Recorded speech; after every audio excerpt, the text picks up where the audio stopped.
मृत्यु एक ऐसा शब्द जिससे पूरी दुनिया डरती है। समय एक ऐसी शक्ति जिसे कोई रोक नहीं सकता।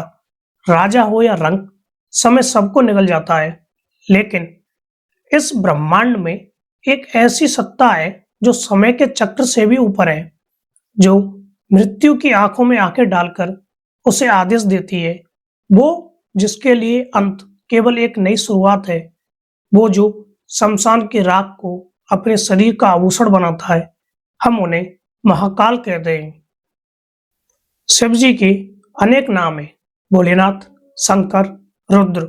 लेकिन उनका एक नाम ऐसा है जिसे सुनकर पापियों की रूह कांप जाती है और भक्तों का डर खत्म हो जाता है, और वो नाम है महाकाल। आज के इस वीडियो में हम जानेंगे कि आखिर शिव जी को महाकाल क्यों कहा जाता है। क्या इसका संबंध केवल उज्जैन के मंदिर से है, या इसके पीछे कोई गहरा ब्रह्मांडीय विज्ञान छिपा है। काल और महाकाल में क्या अंतर है। अगर आप भी मृत्यु के भय से मुक्त होना चाहते हैं तो इस वीडियो को अंत तक देखिएगा। कमेंट में जय महाकाल लिखें और चलिए समय के उस पार चलते हैं। इस नाम के रहस्य को समझने के लिए सबसे पहले हमें काल शब्द को डिकोड करना होगा। संस्कृत भाषा में काल शब्द के दो मुख्य अर्थ होते हैं, पहला समय और दूसरा मृत्यु। ये दोनों एक दूसरे से जुड़े हैं। जैसे ही आपका समय खत्म होता है, मृत्यु आ जाती है। इस दुनिया में हर चीज काल के अधीन है। पहाड़ टूटते हैं, नदियां सूखती हैं, इंसान बूढ़ा होता है, तारे भी नष्ट होते हैं। काल सबको खा जाता है। लेकिन महाकाल का अर्थ है काल का भी काल, द लॉर्ड ऑफ टाइम, या फिर कहें तो the Lord of death. Mahakal वह है जो समय को नियंत्रित करता है। समय शिव को नहीं चलाता, बल्कि शिव जी समय को चलाते हैं। शास्त्र कहते हैं जो भूतकाल था और जो भविष्य होगा, वह सब शिव जी के भीतर है। जब ब्रह्मांड नहीं था तब समय भी नहीं था। उस वक्त केवल महाकाल थे, और जब ब्रह्मांड खत्म हो जाएगा, समय रुक जाएगा, तब भी महाकाल रहेंगे। इसलिए उन्हें कालातीत, बियॉन्ड टाइम कहा जाता है। साधारण भाषा में समझें, अगर यह ब्रह्मांड एक घड़ी है तो महाकाल वह ऊर्जा है जिससे यह घड़ी चल रही है, और वो उस घड़ी को जब चाहे रोक सकते हैं और जब चाहे तोड़ सकते हैं। लेकिन दोस्तों, शिव जी के इस उग्र रूप का पृथ्वी पर एक विशेष ठिकाना है, उज्जैन। द्वादश ज्योतिर्लिंगों में से एक महाकालेश्वर आखिर उज्जैन में ही शिव महाकाल के रूप में क्यों विराजमान हुए। इसके पीछे एक रोंगटे खड़े कर देने वाली कथा है। शिव पुराण की कोटि रुद्र संहिता के अनुसार प्राचीन काल में उज्जैन में एक वेद प्रिय ब्राह्मण रहते थे। वे शिव के परम भक्त थे। उसी समय रत्नमाला पर्वत पर दूषण नाम का एक भयानक राक्षस रहता था। उसे ब्रह्मा जी से वरदान प्राप्त था। दूषण ने वेदों और धर्म का नाश करना शुरू कर दिया। उसने उज्जैन के ब्राह्मणों को चेतावनी दी, शिव जी की पूजा बंद करो, नहीं तो मैं तुम्हें मार डालूंगा। लेकिन भक्त डरे नहीं। वे शिवलिंग के सामने बैठकर ओम नमः शिवाय का जाप करते रहे। क्रोधित होकर दूषण अपनी सेना लेकर आया। उसने तलवार उठाई और शिवलिंग पर प्रहार करने के लिए बढ़ा। ठीक उसी पल धरती फटी। एक भयंकर गर्जना हुई जिससे दिशाएं कांप उठी। उस शिवलिंग के भीतर से साक्षात भगवान शिव अपने महाकाल रूप में प्रकट हुए। उनका यह रूप इतना विकराल था कि देवता भी आंखें बंद करने पर मजबूर हो गए। उन्होंने दूषण से कहा, अरे दुष्ट, तू इन भक्तों के लिए काल बनकर आया है, लेकिन मैं तेरा महाकाल हूं। शिव जी ने केवल अपनी एक हुंकार से दूषण को भस्म कर दिया। उसकी सेना को अपनी तीसरी आंख की ज्वाला से राख बना दिया। वह दृश्य प्रलय जैसा था। राक्षस का वध करने के बाद भी शिव जी का क्रोध शांत नहीं हुआ।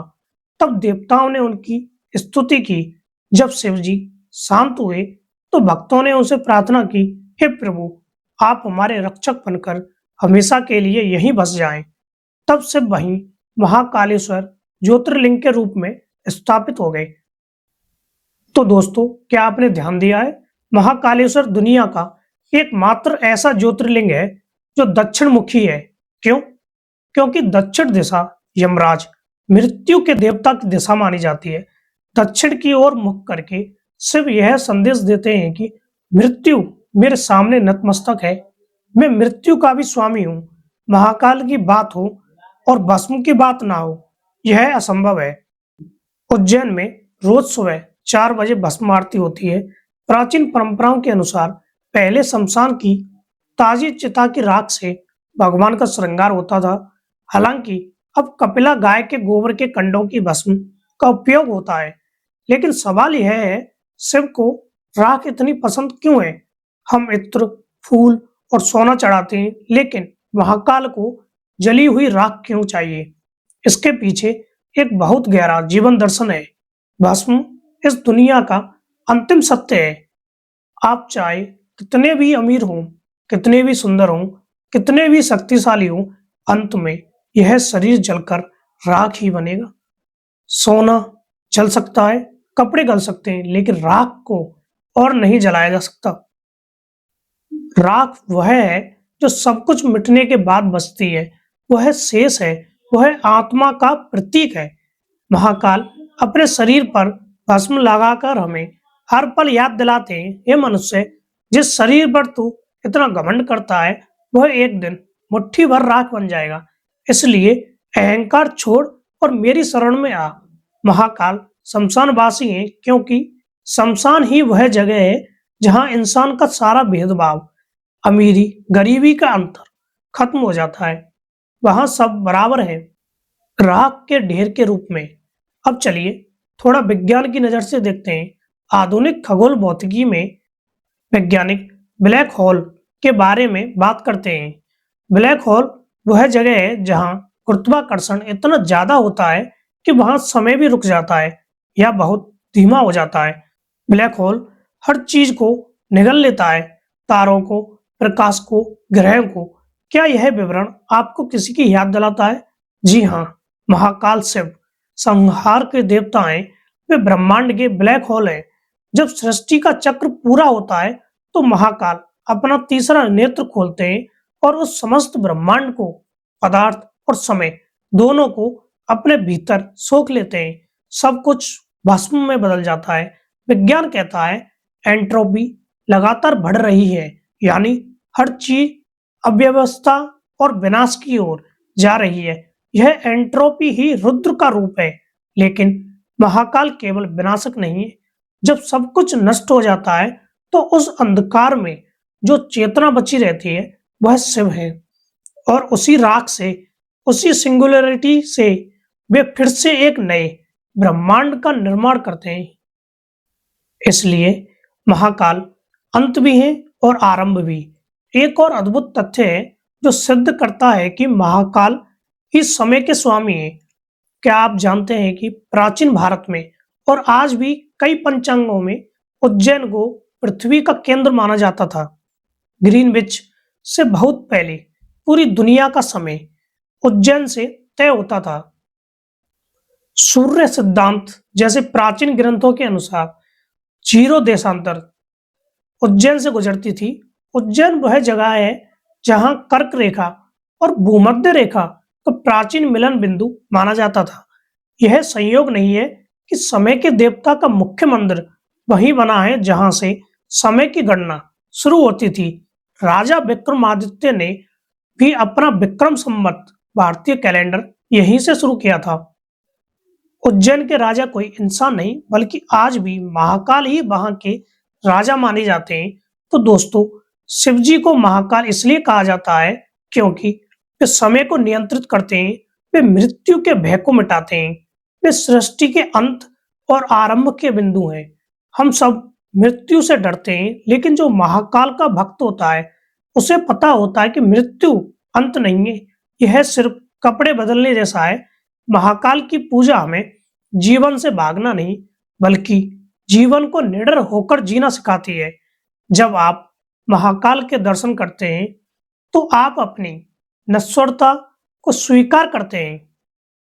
और जिस दिन आप यह स्वीकार कर लेते हैं कि मैं शरीर नहीं आत्मा हूं, उसी दिन आप काल के चक्र से मुक्त हो जाते हैं। उम्मीद है आज आपको महाकाल के इस रहस्यमय नाम का अर्थ समझ आ गया होगा।